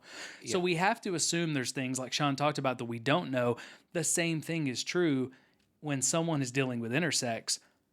Very few intersex people will ever actually publicly come out and say, I was born intersex. I probably wouldn't tell my closest friends. Like, even you wouldn't know that. Why would I tell you that? Because there would be no point in that. Now, right? if I might tell somebody like you that if I was going through something like a transition, be like, hey, I know this looks weird to you, but this is why.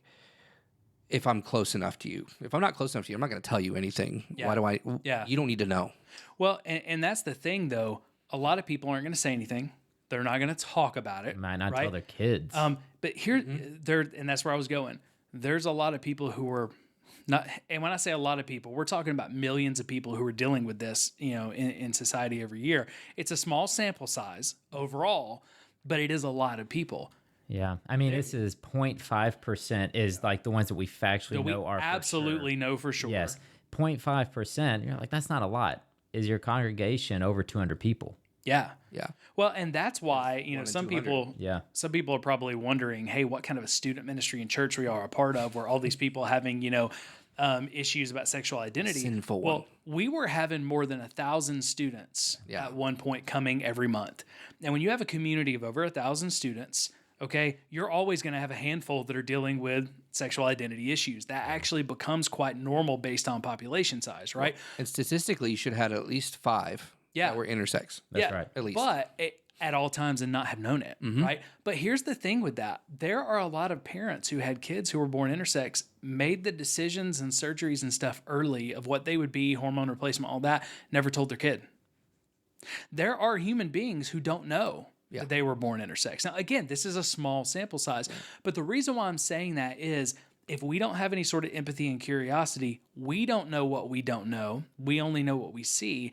And there are a whole lot of people who you're going to see out in public as, transgender or transitioned who are never going to tell you the reason why they did was, X, Y, or Z. And it may have even been something like intersex. So when we just make assumptions like those small group leaders did, those other small group leaders, like some parents did in your situation, which we'll get to in just a minute, when you make those assumptions, you're projecting on people what you expect, which is not always what happened, which is why when we're going to bring some sort of correction, it needs to be from a Christ follower who's in close community with the other Christ follower. Because if you're not in close community with them, you can't broach these tougher conversations. And again, sometimes people don't even know why they're dealing with this. And if we can get to the why, if we can get to the heart of the issue, then the sexuality of the issue oftentimes doesn't matter as much, right? And I'm trying to be careful because no matter what we say, there's going to be people who get pissed off because they think we're taking a stance. We're not taking any stance other than, in this situation, John, this was very much so gray. It wasn't black and white. And because people didn't know, you saw a lot of judgment. You saw a lot of filling in the gaps, a lot of assumptions that the way people reacted very well could have shipwrecked this person's faith in God because they asked for none of this. Yeah. Yeah. It's really difficult. And you think about it as just like they came out of the womb. You know, this is God's creation that we all value so much. This is God's creation. They were created in this way. And we live in a fallen world. So a lot of things happen because of sin. Yeah. At the same time, God doesn't make mistakes, just like the person who's born with autism is not a mistake. That's right. They're valuable. That's a tough one because I was literally thinking the same thing. Like you'll have people say, well, we live in a fallen world and that was because that was a product of sin. Well, sure. Okay. But what do we do with it now? Do we punish them for them having no control over a situation?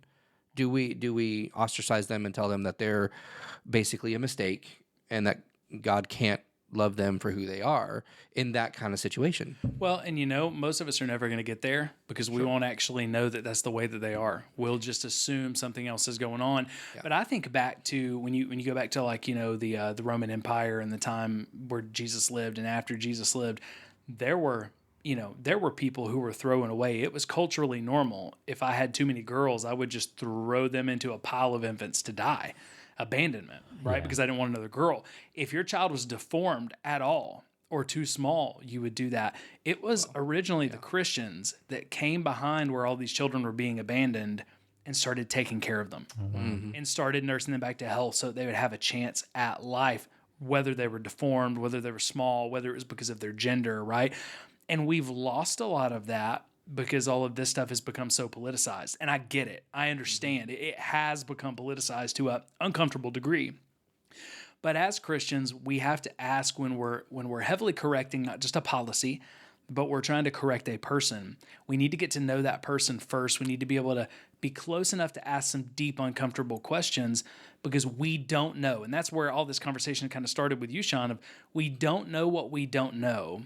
And we run the risk of doing damage to someone with what we don't know. Well, what did Jesus say? Anyone who causes one of these little ones to stumble would be better off to have a millstone hung around their neck and be tossed into the lake. In this situation, this was, regardless of how you translate that, this was a little one. Yeah. Who could have been caused to stumble in their faith as they were being judged based on what people thought was happening. And it was actually something they had no control over. Again, man, as whether it was a middle schooler or a high schooler at that point doesn't matter, in very formative years. So I can imagine how tough that was for you to go through, but I'm grateful that you walked a very uncomfortable tension to love that person. Yeah, it was definitely just caught in this like both and type mentality and not this either or, you know, like I think that's really what's kind of hurtful is having that either or mentality. And let's just stop right there. I don't think that this hasn't meant that you have a both and all inclusive mentality on sexual issues. Correct. You know, in general. Correct. But in this situation, it was a both and. Yeah, I think as Christ followers, we have to say when it comes to like political policy, law, things like that, we cannot create those things based on 0.5%. We cannot create those things based off 1%. But as humans interacting with each other, especially as Christ followers, I think we can be better when it comes to, look, I understand that, you know, they're trying to, you know, schools are being more open to transitioning, things like that. You kind of need to put that to the side and say, as an individual speaking to an individual who are created in Christ's image, I need to treat you with the respect. It doesn't mean the other stuff doesn't matter. It doesn't mean that you don't vote or try to shape policy in a way that you think is biblical and helpful. But what it does matter is, first and foremost, when it comes to individuals, you see the person, you listen to the person, you love the person, and you do everything that you can to keep a relationship with God open so that God can work. Because again, the majority of people who met this person never knew what they were dealing with. They just made snap judgments. You did. And if I remember correctly, tell me if I'm wrong, it wasn't just other small group leaders and adults who thought you were being sinful because they didn't have the whole, piece of information, and you were calling this person, by different pronouns, by they them pronouns, and that you weren't telling them they had to leave your group or not come to church because they were dressed feminine or whatnot. But it was some other parents as well, right? Sure. And I don't even know that these may not have been parents of the kids in your small group because you had a pretty good small group. Yeah. But parents in other small groups who saw this, tell me about that reaction. Oh yeah, parents pick their kids up from youth group, and I mean, it's just like they would almost go to the other side of the room. They would like grab their kid, take them to the other side of the room, like the person had some crazy contagious virus or something like that. It was just like, keep your distance. I saw a lot of that. There were a lot of parents who took their kid out of students. They weren't regular attendees of the church, and but they took their students out of the church. They took their kids out of the church because they thought it was a political stance the church was making. Yeah, and then also it was just like, well, we want to give our young kid a break from the world. This is supposed to be their sanctuary from the world, and they shouldn't have to deal with having to make decisions like that in God's place. That's not what church is. Church is not your refuge from the world. No. Church is where you get trained to go into the world and be Jesus. And what better training than to have situations right there that you can learn on the job training? And because that's part of the problem. As Christians, we've tried to escape the world so much that we don't know how to connect with the world anymore. I mean, there's nothing that I know of, and I could be completely wrong, but there's nothing scripturally that I know of that says to escape the world. No, it does say, therefore, go and make disciples of all nations, which is going into the world. But it says to be in the world and not of it. Okay, so even right there, it says be in it. It doesn't say escape from it, hide from it, hunker down, and cover yourselves until I come back. And I understand, I empathize with where those parents were coming from. Absolutely. Because it is really hard to raise kids these days, especially with the biblical worldview. And specifically a conservative biblical worldview, because I know everyone who listens they may have a biblical worldview and it's not a conservative biblical worldview. So, and we're grateful for every person who listens, regardless of kind of what your belief is. So I empathize with those parents, but at the same time, them trying to escape from the world or keep their kid from the world or give them that escape is antithetical to the Christian walk. It's antithetical to looking like Jesus, living like Jesus, who live in the Christian way. And I think it hurts the kid in the long run because we know as adults, you can't escape the world. Do you mind if I say something kind of unpopular? Sure, I'll just mute it or edit it out if it's not great. Just edit it out. Yeah. Not these parents specifically. I don't know them. I don't know any of these parents or anything like that. Well, but you might. I might, but I don't know who they are. Right now, I don't know who they are. Yeah. So I'm not trying to attack anybody in particular, but I've seen a trend as a youth pastor, as a pastor, whatever, is that a big reason why parents or people do that, they'll leave the church, I don't want my kid to be, is because they're not taking the time at home to teach. They expect the church to do all the teaching in the hour to 2 hours that they get per week, assuming they don't have sports and stuff. Yeah. And so they're not taking the time to do, I mean, I've been guilty of it. Like I look back and sometimes I'm like, man, I could have taught my kids more, or I could have done more in those moments. But a lot of times parents will say, I don't want them to be a part of this because it's so hard to raise them in that way because you're not living it out at home. Not only are you not teaching it, but maybe you're not living it out either. Yeah. So if the church does anything, or if they see anything at the church that makes me uncomfortable, then I've got to remove them from it because we're not having those hard conversations at home. And, I was in student ministry for 17 years. And one of the number one things I had to repeat to parents on a regular basis is I am not the number one spiritual influence in your student's life. Mm-hmm. You are. My job is to come, the church's job is to come beside you and partner with you. But if all your student is getting, if the only faith formation they're getting is at church, their faith won't last. No. Mm-hmm. Yeah, I'm glad you brought that up because that's definitely something that I see. I'm not a parent. You guys have way more, way more expertise there than I do, but I see it with other people. And I try to ask people questions like, hey, I noticed that your kid is really close to you. Like, what do you do? And their biggest thing is, yeah, we just spend quality time together. Like, yeah, I'll take them to soccer practice, but I also go kick the soccer ball with them in the backyard. I have a really close friend, Brad, whose son is such a good guy and like really respects him. And like, you don't really see a lot of kids respecting their parents that way and like actually enjoy having a conversation with their dad. And I see that, and it's just like, what do you do that's different, man? And he's just like, yeah, we spent time with him. We started when he was young. We'd take him bike riding and stuff. And it's that quality time and that investment. And kids do realize that. They don't know that they realize that, but they do. And a lot of times when I'm talking about, like, you don't teach them or at home or something, it's not sitting your kid down at the kitchen table drilling them on the Bible. It's doing that. It's spending time with them. It's living it out day to day. Who are you as a person? How do you interact with people? Yeah. How and do having you treat conversations when you encounter uncomfortable stuff in culture. people? Yeah. Like, I know for my kids that we'll be watching something on Netflix and it's not necessarily like crazy or anything, but it'll come up with a cultural issue that's kind of a hot button that, either for or against, the faith of our house. And I'll pause it and I'll be like, let's talk about this. Mm-hmm. Just real quick. I mean, and it's not like this is wrong and you should never. It's more like, hey, what are your thoughts on this? Here's what I believe. Here's what the Bible says. And it's just those moments. And we ask the similar questions instead of saying, hey, you can't watch something that might be countercultural to our house. You're going to watch it, but you're going to watch it with us, and we're going to talk about it. Yeah. Okay. And one of the questions we ask is, what might have led a person to this point, to this decision? Yeah. Right? Good, bad, or ugly. What might have happened there? What do we not know? What potentially do we not know? What's a way that we could react that looks like Jesus without abandoning our faith, right? So we'll let our kids watch stuff that maybe some parents would say, hey, you shouldn't let them watch. We'll let them watch it. But my wife's first rule is, okay, but you're watching it with your parents, which is going to be uncomfortable. Yeah. Because we're going to pause it and we're going to talk about it. It's going to be a real conversation. But so we've talked about a lot though, John, and this story is so nuanced, and this podcast has been wild because I know it's not what anybody expected. We'll see if there's a lot of backlash from this, but the funny thing is if there is backlash, we've taken zero stances on anything other than this was an impossible situation for everybody to make a black and white decision. But you started with being bullied. Or bullied into the church, bullied in the church to the point to where it ran you away from the church and from faith. Yeah. Have a salvation experience in jail, right? Totally transforms you.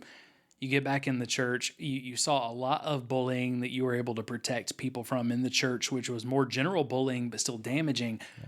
But then it kind of culminated in probably the hardest bullying situation was you saw the reactions from parents pulling their kids, judgment from parents, judgment from other small group leaders, from other adults, about a child at the time who was born intersex because everybody assumed they were just transitioning or transgender because of what culture was doing. So you saw that, and the whole time you were in student ministry, this church, other churches, you really fought to protect people, right? But in your experience, outside of those things, are there any other examples of bullying in the church you saw that you want to talk about before we start landing the plane? I think it's real. I don't think you have to be a kid to feel bullied. Mm-hmm. I think that's such a big thing. A lot of people have been to church and immediately feel like it's this comparison. It's like I'm comparing myself against other people, or other people. I feel like other people are comparing themselves to me to make themselves feel better a lot of times. I grew up lower middle class, and it was a lot of that. And that was back in the 90s, though. In the 2000s, things were a little different there. But still, I see it a lot with adults.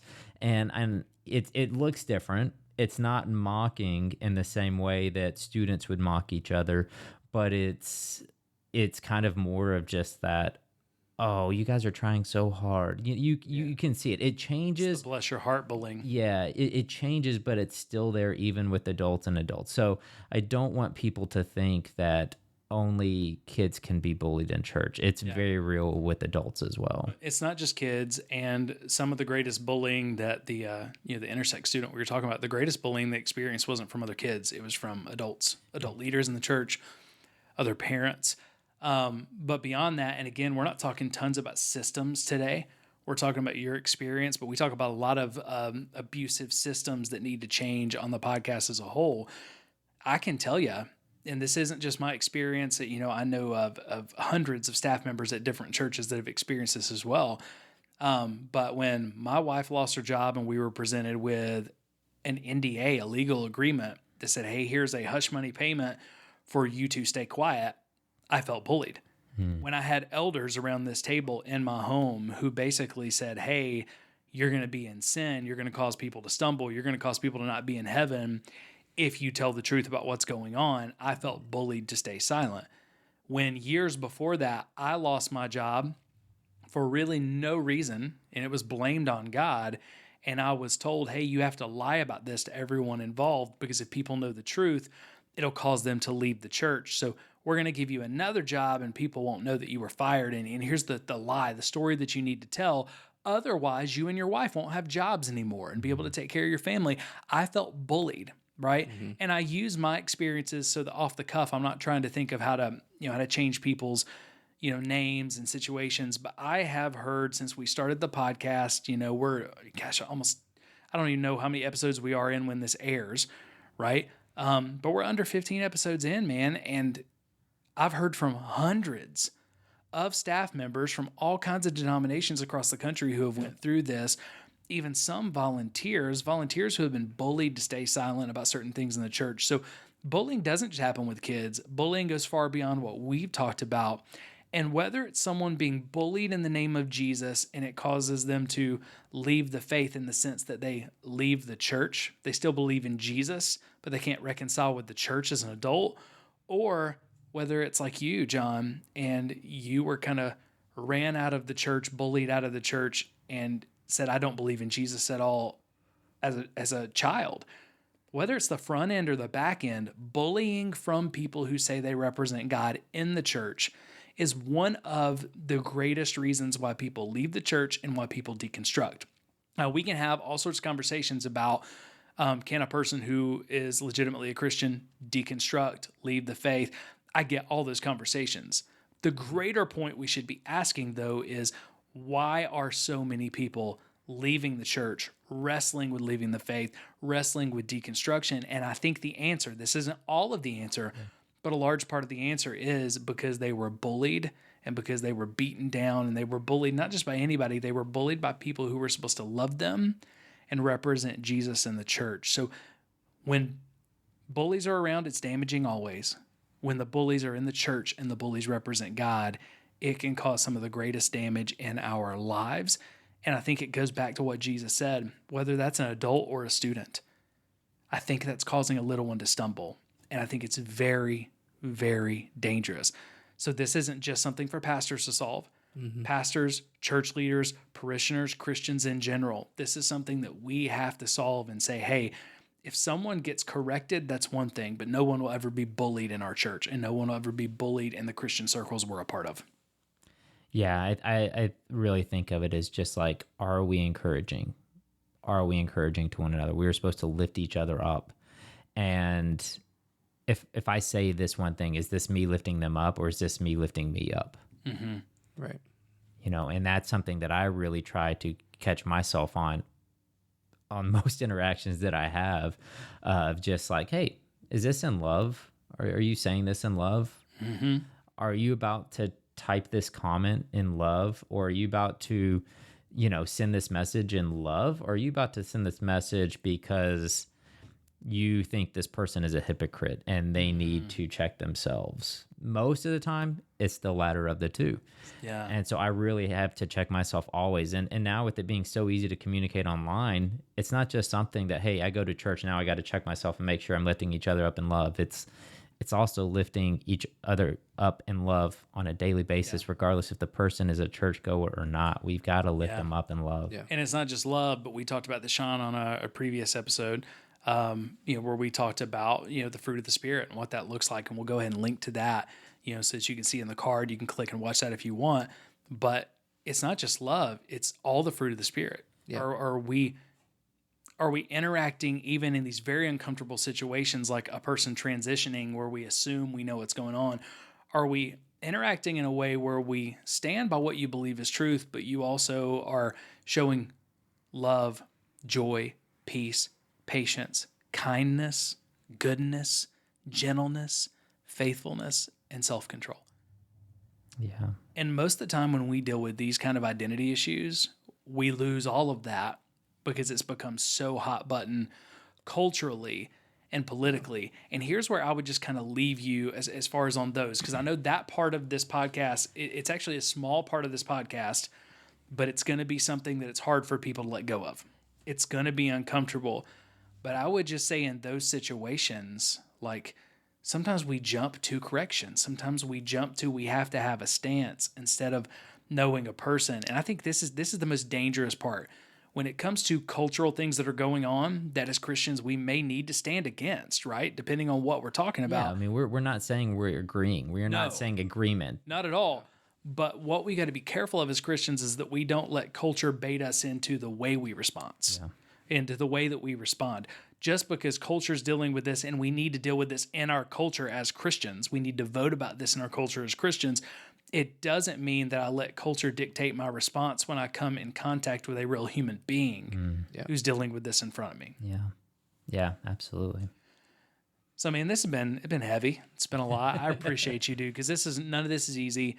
This is a really hard conversation to have. And we knew we were taking a risk when we leaned into the conversation about the intersex student who was bullied, because there are just people who are they can't get over it. They're going to label us as things that we're not. They're not going to wrestle with this. But I think more listeners than not are going to be able to wrestle with this and say, you know what, even when it feels black and white, like a sin issue to me, it may not be as black and white as I think. That's why I have to act with love. That's why I have to act with empathy. That's why I have to lead with curiosity, right? But John, I'm just so grateful for your vulnerability and your courage, because Sean and I are a little more used to this at this point. It's really hard to come on the podcast, and the very first time you're talking about these things. But it's all good. Thank you, guys. As we land the plane and we finish out the podcast, you're thinking about we have listeners from all over, a lot of different stages of life. Many have been through significant church hurt and spiritual abuse. Some are just here because they're looking for the next thing to post online because they don't like us. Thinking about all of our listeners, though, is there anything that you want to leave them with before we finish the podcast today? I think just the biggest thing, it's more of a mentality, it's that mentality of just like, do I truly care about this person? And if I truly cared about this person, what would I do? And I think that's the biggest thing, is just have that. Once again, love is not agreement. Love is love. And sometimes that means having a difficult conversation with a loved one. Doesn't necessarily mean going on a comment section and letting them have it. It doesn't mean having the student that's at church that is doing something that you don't agree with. It's what is love, and then treating people with love the way that Christ treated people with love. Yeah. Sean, what about you, man? Anything you want to leave the listeners with today? So I was part of a church one time, and there were so many instances. It was an older church, and I was a youth pastor, and so the kids, you would get kids who would leave the church because the older people would tell them how terrible they were for wearing a hat during service. It was that kind of church. Yeah. One time, a girl who was struggling with a lot walked out of my office, and my wife was actually with her. I wasn't there at the time. But she was walking away after she'd had a hard conversation with my wife about some real issues that were going on. And this older guy in the church, he was like, man, isn't that just the ugliest thing you've ever seen? Because of what she was wearing. Because she was wearing fishnet stock and a short, not a super short skirt, but shorter, Isn't that just the ugliest thing you've ever seen? Loud enough for her to hear. And had no idea what she'd been dealing with. And so those kind of situations for me have really shaped how I look at people. I may not agree with everything, and we talked about this earlier. I play devil's advocate a lot, because I can empathize with other people's side of things, even if I don't agree. Yeah. And what we really need to do as Christians is stop jumping all over people about what we see as their sin, and let God deal with their hearts, and we can love them. Not to say that you can't ever say something is, hey, that's wrong, you shouldn't do that. For sure. But instead of focusing on that and really making that your go-to response, maybe just don't say anything, or maybe just go up to them and, hey, how's it going today? At least until you're in their life and have a relationship with them. And normally, so your wife could have had a tougher conversation with that girl that day. She did. Yeah. It was the deacon who didn't know what was going on. Yeah. That needed to be quiet. So, anything else there?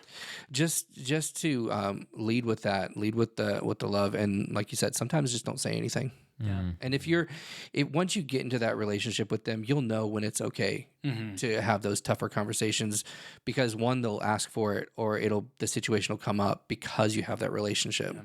And when you see something that you think is sin, just because you haven't shared that with someone doesn't mean the guy's not working. Mm-hmm. The Holy Spirit is still working in that person's life and in the situation, even if we don't see it, and even if he hasn't called us to do something about it in that moment, right? So sometimes you may have the role. God may call you to correct someone's sin.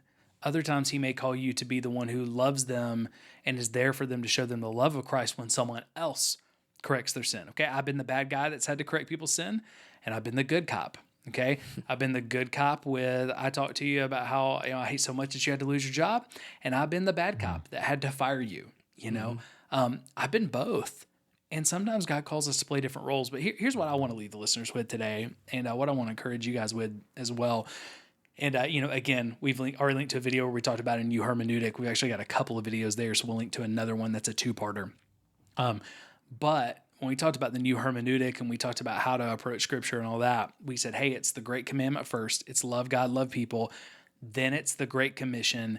Then it's the fruit of the Spirit. I'm going to give you 3 more scriptures today that'll help you in tough situations like this. And I know that some of the people who hate us most online really struggle when we give them scripture, right? But I want to give you scripture because if you love Jesus and you really want to honor him, scripture's where we go, right? So 1, Jesus said the greatest commandment is to love. That's where we start. We got to love that person. Love is the first part of the fruit of the Spirit. We got to love them. Second, when we're dealing with someone who feels like they're in a cultural, sin, a deep sinful issue that we don't understand, the second thing we got to do is go to James. How can I love them? And then how can I go to James where I am quick to listen, slow to speak, and slow to become angry, even if they're completely sinful and wrong? Mm-hmm. Because if I'm slow enough to speak and slow enough to become angry, God will show me how to speak into their life. God will show me how to stay in their life. God will show me what they need to hear. And then I think the last scripture is this: love covers a multitude of sins. Mm. And I don't know about you, but I've got a whole lot that I'm going to be accountable for in heaven that I don't want to talk about. I don't want you to know about it. I don't want Jesus to know about it. And honestly, scares me about judgment. And I think if we're honest, we all have those things. But the one thing that I'm banking on, really there's 2 things. The only reason that I belong in heaven at all is because Jesus died for my sins, because I'm a dirtbag. But number 2, where I find my hope and solace is that love covers a multitude of sins. And if I'm going to deviate and mess up in one way or the other, I would rather it be that I was too loving rather than too harsh, too loving rather than too judgmental. Because I look at every time I get an opportunity to love someone else, not only is that God's kid, but that's an opportunity for me to have something that God lets slide at the judgment seat. Because again, I've got a whole lot of sins that I want to cover for. Love covers a multitude of sins. You won't always have the right answers. You will screw up. We have all screwed up. And man, in heaven, we're going to have a whole lot that we say, I wish I'd reacted differently. But if you can look back and say, I did my best to love the people around me, even when they were in sin that I disagreed with and I knew God disagreed with. Because again, love's not agreement. Mm-hmm. If I love them well, then I think we can have our heads held high and that God is going to be proud of us. Well done, good and faithful servant. I believe well done, good and faithful servant is going to be held for those who loved best. It's going to be held for those, reserved for those who loved most. So when in doubt, love people well, love them like they were created by the God of the universe, even when you completely disagree with their lifestyle, completely disagree with their sin. And if we'll pair that love with being quick to listen, slow to speak, slow to become angry, then I think we'll cover a lot of the mistakes that we'll make if we do the opposite.